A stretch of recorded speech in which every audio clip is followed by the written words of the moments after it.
நாடு, அதை நாடாவிட்டால் ஏது வீடு? பாடும் பொழுதெல்லாம் அதையே பாடு,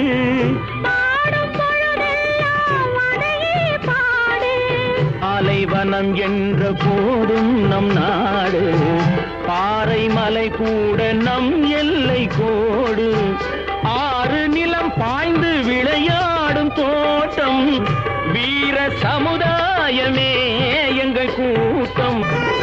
பசி என்று வருவோர்க்கு விருந்தாக மாறும், பகைவர் முகம் பார்த்து புலியாக சீரும், நிலத்தில் உயிர் வைத்து